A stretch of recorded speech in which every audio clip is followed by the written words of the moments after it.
श्री सरस्वती मैया की जय, श्री लक्ष्मी मैया की जय। देखिए, आज हम चर्चा करेंगे लक्ष्मी पूजन, धनतेरस आदि के संबंध में। तो देखिए,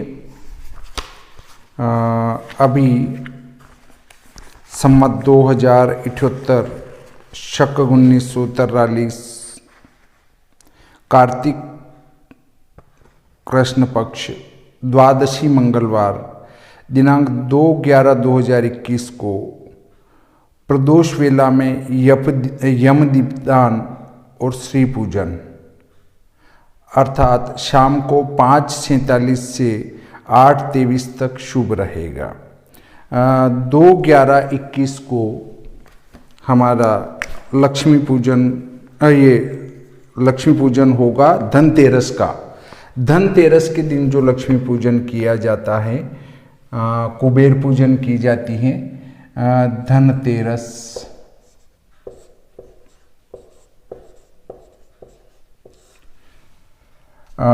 ये आएगा द्वादशी मंगलवार को।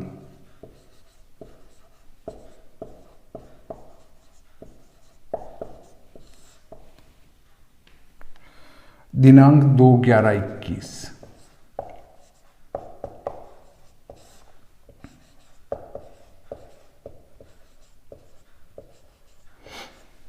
इसका जो समय रहेगा वो सायं 5:47 से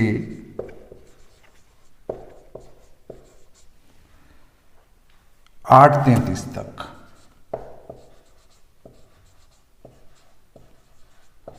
देखिए, धनतेरस पर लक्ष्मी माता का पूजन या कुबेर पूजन आदि जो किया जाता है वो प्रदोष वेला में किया जाता है। सूर्यास्त के साथ ही प्रदोष वेला प्रारंभ हो जाती हैं और हमारे यहाँ नीमच में प्रदोष वेला 5:47 से 8:33 तक रहेगी।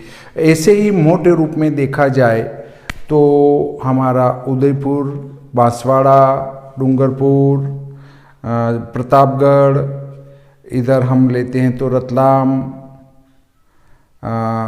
मंदसौर, उधर चलें तो इंदौर, उज्जैन और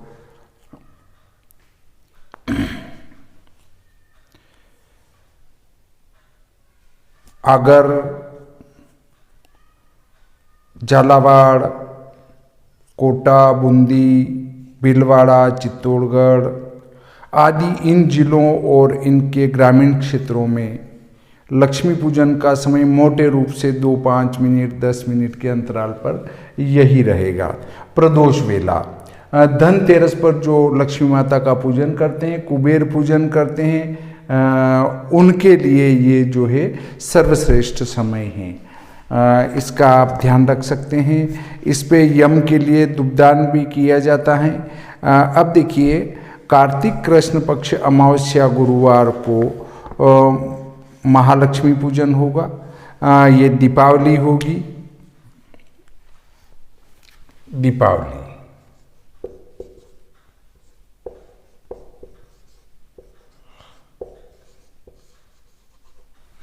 दीपावली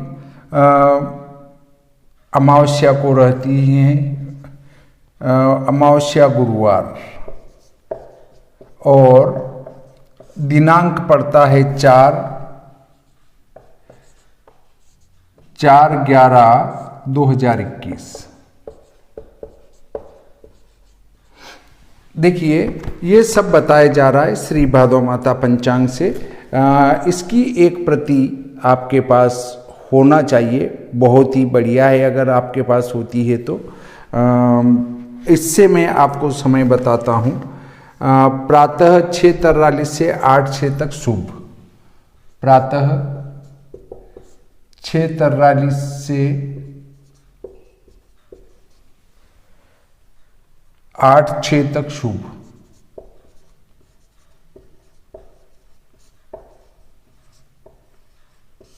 उसके बाद 7:41 से 9:57 तक दिवा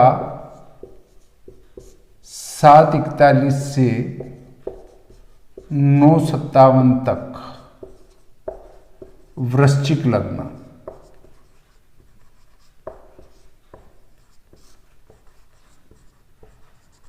वृश्चिक लग्न, उसके बाद दिन में 10:51 से 12:14, दीवा 10:51 से 12:14 तक। 10:51 से 12:14 चंचल, ये भी बहुत बढ़िया चौगड़िया माना गया है। लक्ष्मी चंचल है, इसीलिए चंचल का चौगड़िया लेने में कोई दिक्कत नहीं है। उसके बाद 11:52 से 12:36, दीवा 11:52 से 12:36 तक,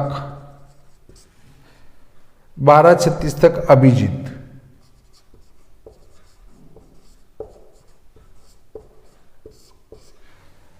इसके बाद दीवा 12:14 से 2:59, दीवा 12:14 से 2:59 तक, 2:59 तक लाभ अमृत।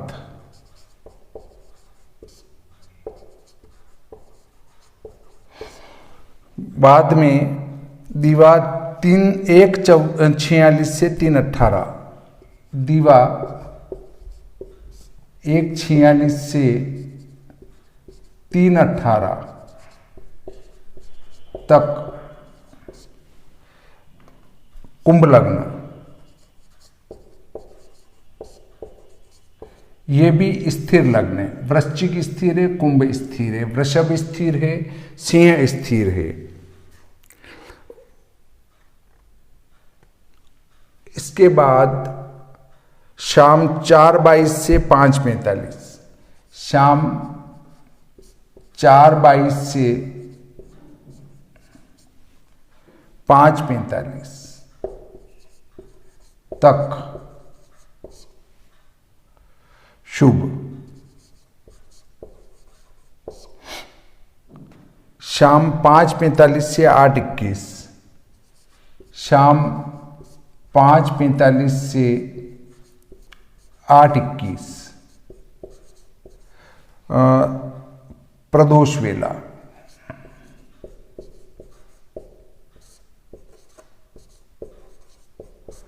तक प्रदोष वेला, ठीक है सब। उसके बाद शाम 5:45 से 7:22 तक अमृत।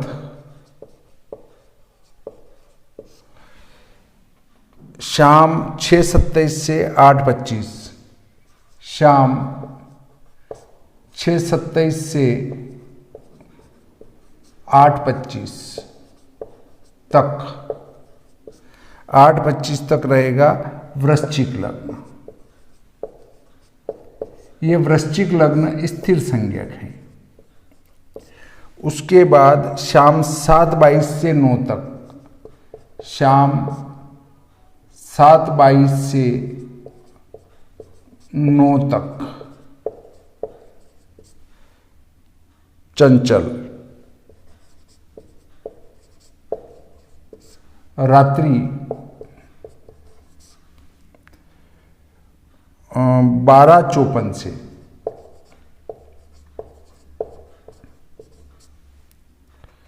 3:08 तक, 3:08 तक सिंह लग्न।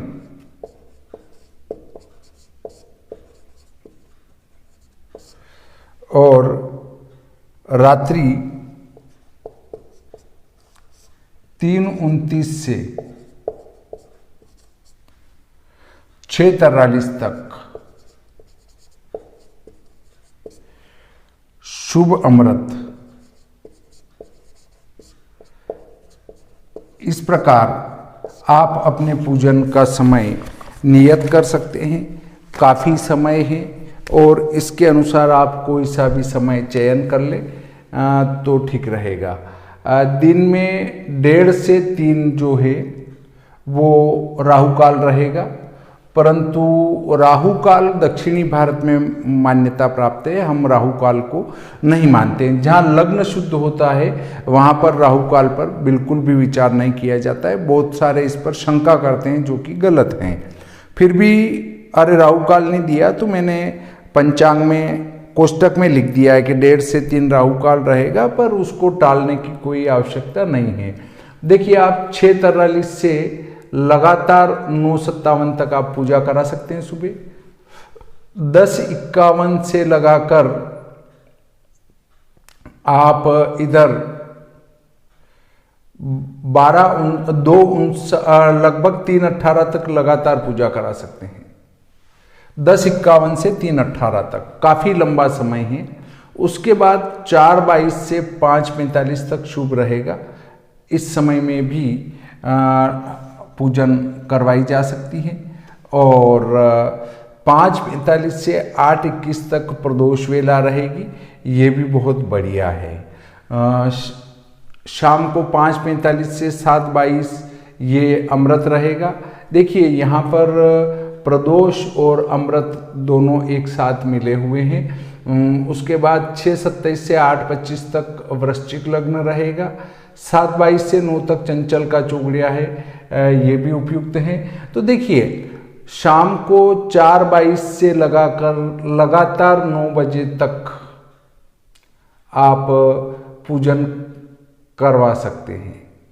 4:22 से 9 बजे तक, मतलब लगभग 4:30 से 9 गिनते हैं तो बहुत लंबा समय होता है। इस समय तक आप लगातार पूजन करवा सकते हैं। अब देखिए, अगले बिंदु पर हम चलते हैं। तो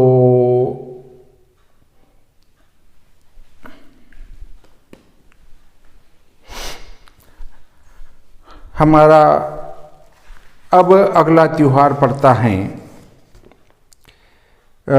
गोवर्धन पूजा। गोवर्धन पूजा के ऊपर भी मैं आपको महत्व के साथ बताऊंगा। गोवर्धन पूजा क्या है, क्यों है, कैसे कब की जाए, इस पर भी हम चर्चा करेंगे। गोवर्धन में गौ माता की पूजा की जाती है, गाय बैलों की पूजा की जाती है।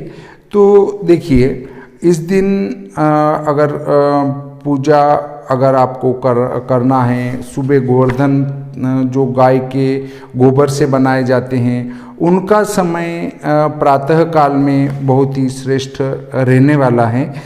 5 नवंबर को अगर हम चौगड़िया देखते हैं तो 5 नवंबर में हमारा बैठता है 8:06 से 10:51 तक। 8:06 से 10:51 तक प्रातः। इसमें चौगड़िए जो रहेंगे, शुक्रवार होने से 2 चौगड़िए लगातार हमारे अच्छे आते हैं लाभ अमृत के। इस समय में आप गोवर्धन जी बना सकते हैं, अर्थात कार्तिक शुक्ल पक्ष प्रतिपदा को, कार्तिक शुक्ल एकम और शुक्रवार पड़ेगा, तारीख 5 पड़ेगी, 5/11/2021। इस दिन आप इस समय में गोवर्धन जी बनाने का कार्य कर सकते हैं।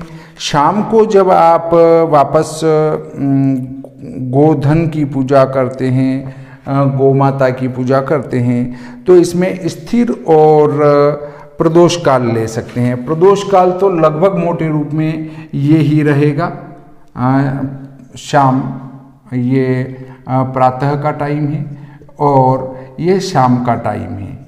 शाम का जो समय है 5:45 से मोटे रूप में है, एक मिनट का अंतर आएगा इसमें। 8:21 तक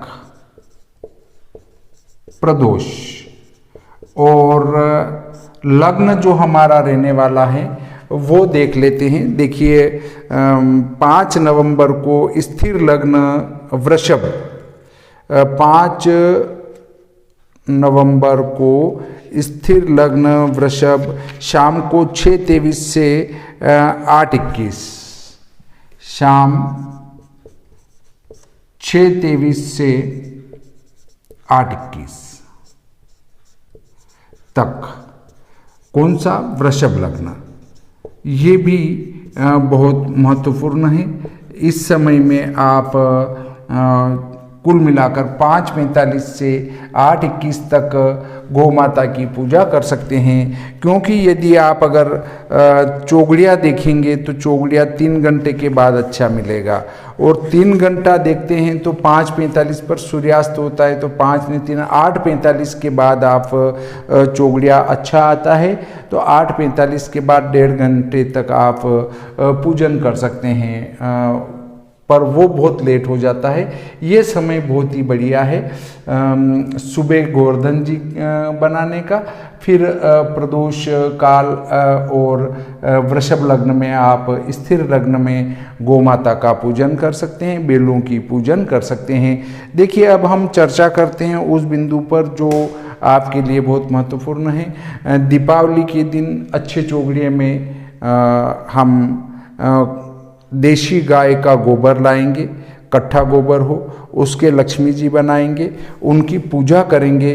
पूजा करने के बाद जहाँ तक वो गोबर के लक्ष्मी माता सूख नहीं जाते हैं, वहाँ तक उनको एक पटिए पे बैठा कर दीपक अगरबत्ती करते रहेंगे। उसके बाद हम उनको सूखने के बाद में या अपने गले में तिजोरी में बिठा सकते हैं, और नहीं बिठाएं तो भी पूजा में रखेंगे, तो आपके वर्ष भर धन की आय या इनकम बहुत ही बढ़िया होती रहेगी। अब गोवर्धन पूजा क्या है? देखिए जहाँ पर गोवर्धन जी आसानी से उपलब्ध हैं, वे व्यक्ति तो वहाँ जाकर गोवर्धन जी का पूजन करते हैं, परंतु हम जो गोवर्धन जी से बहुत दूर हैं और वहाँ नहीं जा सकते हैं, इसलिए विभिन्न प्रकार के पकवान बनाते हैं, और पकवान बनाकर उसका एक पर्वत बनाते हैं, गोवर्धन पर्वत। वो भगवान के सामने रखकर उसका पूजन करते हैं, और पूजन कर भगवान को भोग अर्पण कर फिर उसका प्रसाद वितरित किया जाता है। यही अन्नकूट कहलाता है। क्या हम अन्नकूट कार्तिक शुक्ल प्रतिपदा को ही करें? ऐसा नहीं है। आप कार्तिक शुक्ल प्रतिपदा से लगाकर एकादशी तक कभी भी अन्नकूट कर सकते हैं, और उसके बाद भी यदि कभी आपकी श्रद्धा जागृत हो जाए कि हमें गोवर्धन जी की पूजा करना चाहिए, तो विभिन्न प्रकार के मिठाइयों और मेवे आदि से गोवर्धन पर्वत बनाएं, नारायण के सामने रखें और उनका पूजन करें गोवर्धन जी का। उसके बाद भगवान को भोग लगाकर और फिर उनसे उनका प्रसाद वितरण करें। यही अन्नकूट कहलाता है। देखिए आज का ये प्रकरण अब यहीं समाप्त करते हैं, परंतु ये जो समय दिया है वो निमज के लिए है। आजकल क्या है, किसी ने भी फेसबुक पर डाला और उसकी कॉपी होकर पूरे भारत में वितरित। अब वाराणसी में हम यही चौगड़िए देखेंगे या लगाएंगे, वाराणसी वाले चौगड़िए इधर चल रहे हैं, इधर के चौगड़िए उधर चल रहे हैं, लग्न इधर का उधर और उधर का इधर चल रहा है। उनको यही पता नहीं है कि ये लग्नों में परिवर्तन कब क्या हो जाता है। तो देखिए ये समय नीमच, मंदसौर, आपका रतलाम, इंदौर, उज्जैन, प्रतापगढ़, बांसवाड़ा, डूंगरपुर, चित्तौड़गढ़, प्रतापगढ़, उदयपुर, भीलवाड़ा, चित्तौड़गढ़, कोटा, बूंदी, झालावाड़, आगर, इन जिलों में मोटे रूप में 1-2-5 मिनट के अंतराल पर इसी समय को पूरा का पूरा ग्रहण किया जा सकता है। इन जिलों में और इनके गांवों में इस समय को आप ग्रहण कर सकते हैं, इसमें कोई दोष नहीं है। इस प्रकार मैंने आपको गोबर के लक्ष्मी जी बनाने की विधि और दूसरा अन्नकूट का विधान बताया। आज का प्रकरण हम यहीं समाप्त करते हैं। श्री सरस्वती मैया की जय, श्री कृष्णचंद्र भगवान की जय।